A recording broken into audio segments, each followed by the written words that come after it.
Hello everyone. నేను short వీడియోలో చెప్పినట్టు భోగి స్పెషల్ రెసిపీస్వి ఫుల్ వీడియో చేస్తానని చెప్పాను కదా!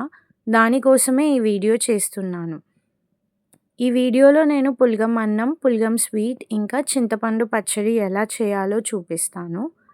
ఇక్కడ నేను ఓన్లీ నువ్వుల పొడి ఎలా చేయాలో షూట్ చేయడం మర్చిపోయా. నెక్స్ట్ టైం ఒకవేళ నేను నువ్వుల పొడి చేసినప్పుడు పక్కా రెసిపీ షూట్ చేసి పెడతాను. ఈరోజు మనం ముందుగా పులగం అన్నం ఎలా చేయాలో చూద్దాం.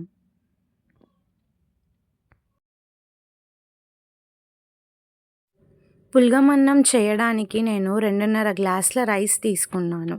దాంట్లోకి ముందుగా డ్రై రోస్ట్ చేసి పెట్టుకున్న నువ్వుల్ని బాగా మెత్తగా పొడి చేసి పెట్టుకోవాలి.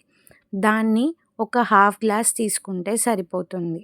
తర్వాత ముందే డ్రై రోస్ట్ చేసి పెట్టుకున్న పెసరపప్పుని ఒక హాఫ్ గ్లాస్ తీసుకుంటే సరిపోతుంది.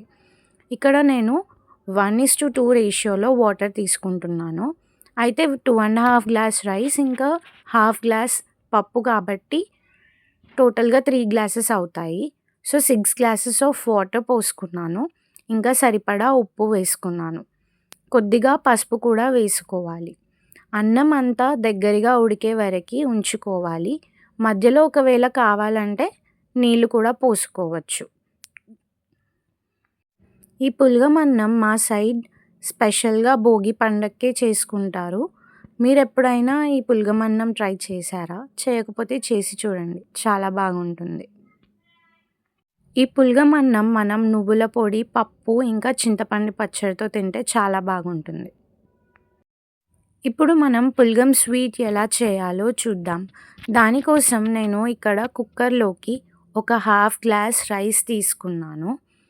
దాంట్లోకి మనం ఒక హాఫ్ గ్లాస్ ముందే డ్రై రోస్ట్ చేసి పెట్టుకున్న పెసరపప్పుని వేసుకోవాలి. తర్వాత ముందే డ్రై రోస్ట్ చేసి పెట్టుకున్న నువ్వుల్ని మెత్తగా పొడి చేసి ఒక హాఫ్ గ్లాస్ నువ్వుల పొడి ఇందులో వేసుకోవాలి. తర్వాత ఒక 1.5 glass to 2 glass of water పోసుకొని కుక్కర్ మూత పెట్టేసి విజిల్ పెట్టి స్టవ్ మీద పెట్టుకుంటే 2 విజిల్స్ వచ్చేంత వరకు ఉంచాలి.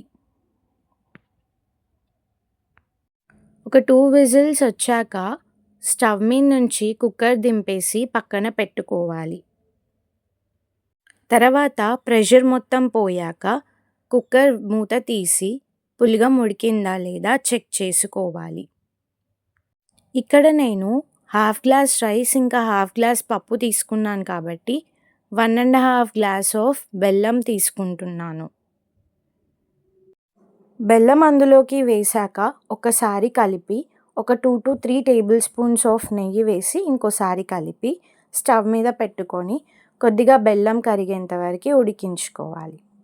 కడాయి తీసుకొని అందులో ఒక 2 to 3 టేబుల్ స్పూన్ నెయ్యి వేసి నచ్చిన డ్రై ఫ్రూట్స్ వేసి ఫ్రై చేసుకోవాలి. ఫ్రై అయ్యాక పులగంలోకి వేసుకొని కలుపుకుంటే మన పులగం స్వీట్ రెడీ. ఇప్పుడు మనం చింతపండు పచ్చడి ఎలా చేయాలో చూద్దాం. దానికోసం మిక్సీ జార్లో ముందే డ్రై రోస్ట్ చేసి పెట్టుకున్న ధనియాలు, జీలకర్ర ఇంకా మెంతులు వేసుకోవాలి. దాంట్లోకి ఇప్పుడు ముందే కొద్దిగా నూనె వేసి వేయించుకున్న పచ్చిమిర్చి ఇంకా ఎండుమిర్చి మిక్సీ జార్లో వేసుకోవాలి. తర్వాత ముందే డ్రై రోస్ట్ చేసి మెత్తగా పొడి చేసుకున్న నువ్వుల పొడిని వేసుకోవాలి. ఇంకా సరిపడా ఉప్పు, కొద్దిగా పసుపు వేసుకొని మెత్తగా పొడిలా చేసుకొని పెట్టుకోవాలి. దాంట్లోకి మనం ముందుగానే కొద్దిగా హాట్ వాటర్ వేసి నానబెట్టుకున్న చింతపండుని ఇందులో వేసుకొని మెత్తగా పేస్ట్ చేసుకోవాలి. తర్వాత సన్నగా తురుముకున్న బెల్లం తీసుకొని మిక్సీ జార్లో వేసి అంతా బాగా మిక్సీ పట్టి పక్కన పెట్టుకోవాలి. ఈ మిక్సీ పట్టిన చింతపండు పచ్చడిని గిన్నెలోకి వేసుకొని ముందే పోపు పెట్టుకోవాలి. జీలకర్ర, ఆవాలు ఇంకా ఎండుమిరపకాయలు కొద్దిగా నూనెలో వేసి వేయించుకుంటే మన పోపు రెడీ. ఈ పోపుని చింతపండు పచ్చడిలో వేసి కలుపుకుంటే మన యమ్మీ చింతపండు పచ్చడి రెడీ అవుతుంది. చింతపండు పచ్చడి పులగంలోకి చాలా బాగుంటుంది. నల్ల వంకాయలను పొడవుగా కట్ చేసి అంచుకు పెట్టుకుంటే బాగుంటుంది.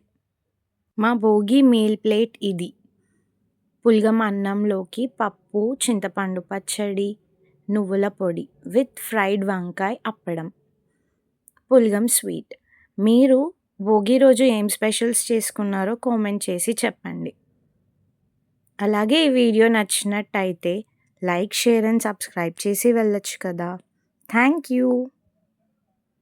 Once again happy Bhogi.